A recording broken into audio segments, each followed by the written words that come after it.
Hey guys, so for today's video, let's talk about the survey of Philippine literature in English. So, are you ready? Let's start. So first, let's define what is literature. So the word literature is derived from the Latin term which is litera, which means letter. It has been defined differently by various writers. So, because literature deals with the ideas, thoughts, and emotions of men, literature can be said to be the story of man.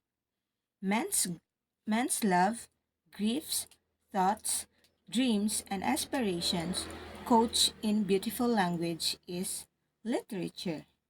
Arnold Mulena Azurin, known as Brother Azurin, said that literature expresses the feelings of Filipino to society, to the government, to his surroundings, to his fellow men, and to his divine creator.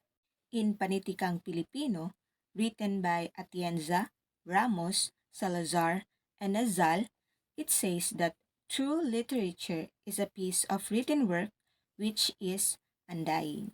So now, let's move on to the definition of what is Philippine literature. So first, literature with the Philippines. Second, it is written in Spanish, English, Filipino, or any indigenous language. Third, it includes the legends of prehistory and the colonial legacy of the Philippines.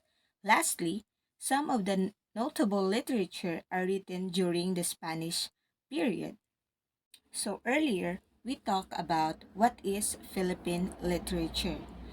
And now, let's move on to the definition of what is Philippine literature in English. So first, it started with the coming of the Americas. Second, 1900s English as a medium of instruction in public schools.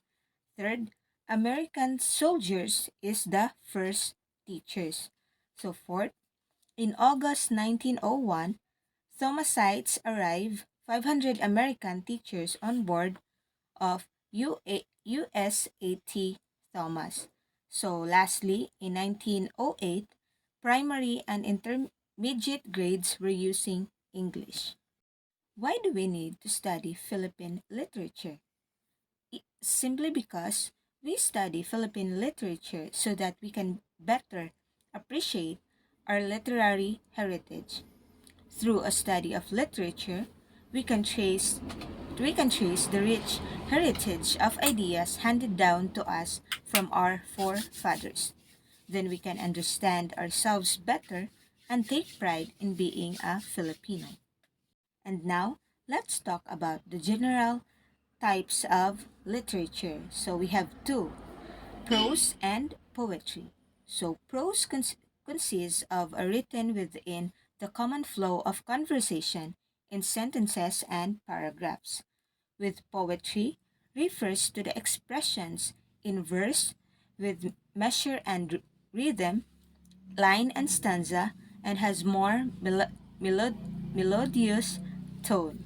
So there are many types of prose. These include the following. First is novel. So a long narrative divided into chapters and events is taken from true to life stories.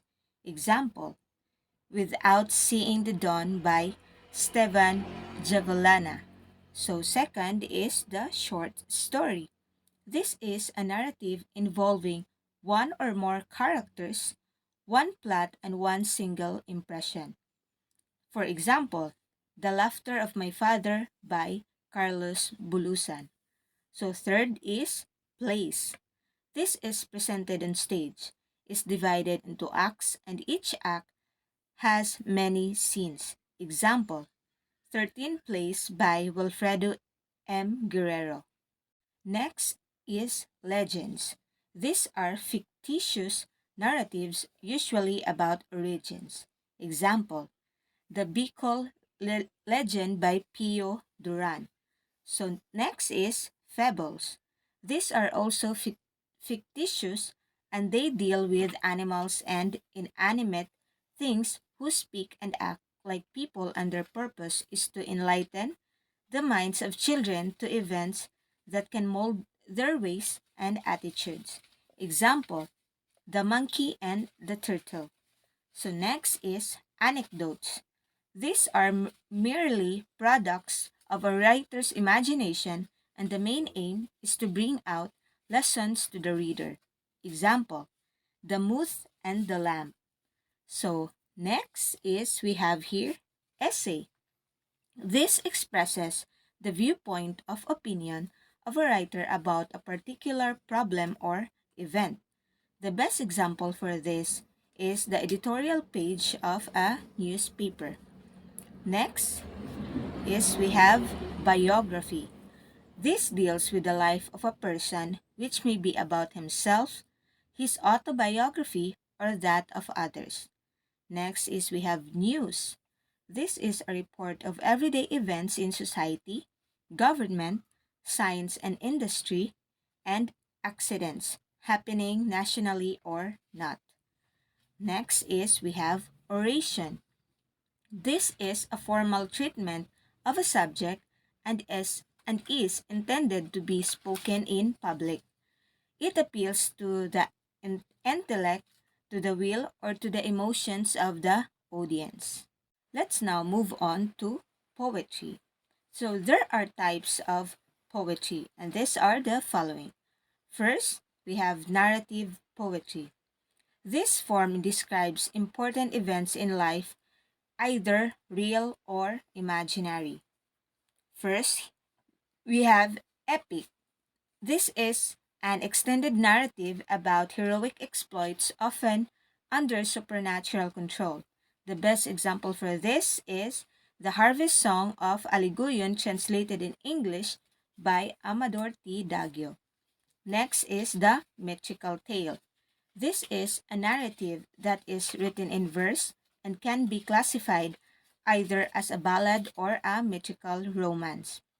So the best example for this is the Bayani ng Bukid by Al Perez. So the other example is Hero of the Fields by, again, Al Perez. So we have here ballads. Of the narrative poems, this is considered the shortest and simplest. It has a simple structure and tells a single incident. So we are done with narrative poetry. So let's move on to the lyric poetry. Originally, this refers to the kind of poetry meant to be sung to the accompaniment of a lyre, but now this applies to any type of poetry that expresses the emotions and feelings of the poet. They are usually short, simple, and easy to understand. First on the line, we have folk songs or awiting bayan.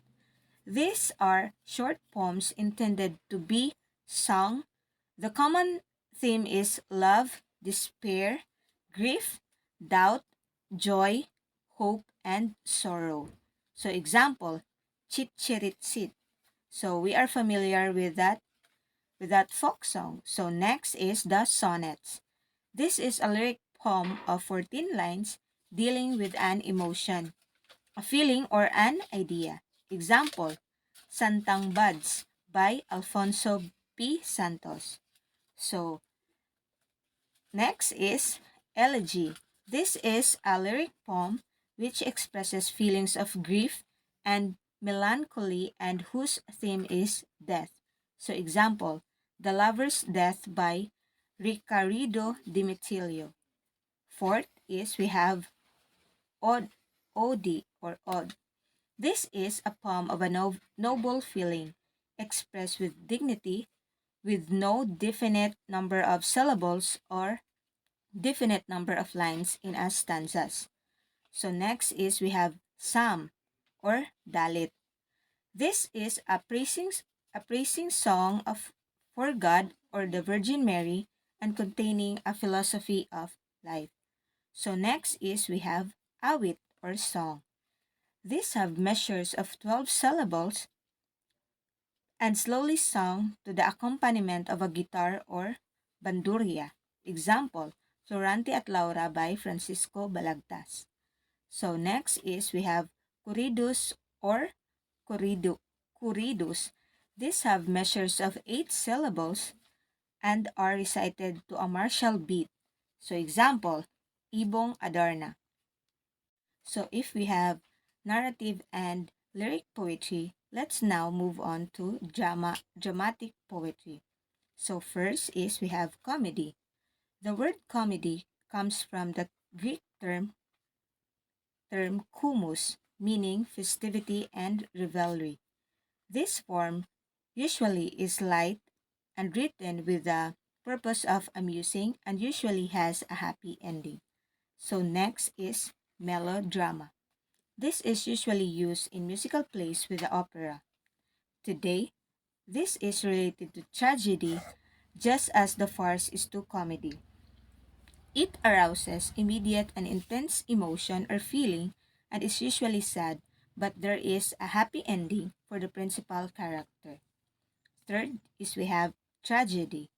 This involves the hero struggling might struggling against dynamic forces. He meets death or ruin without success and satisfaction obtained by the protagonist in a comedy. So fourth is we have farce.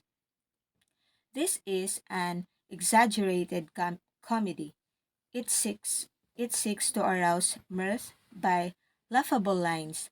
Situations are too ridiculous to be true. The characters seem to be caricatures and the motives undignified and absurd. So lastly, we have social poems. This forms is either purely comic or tragic, and it pictures the life of today. It, it may aim to bring about changes in social conditions.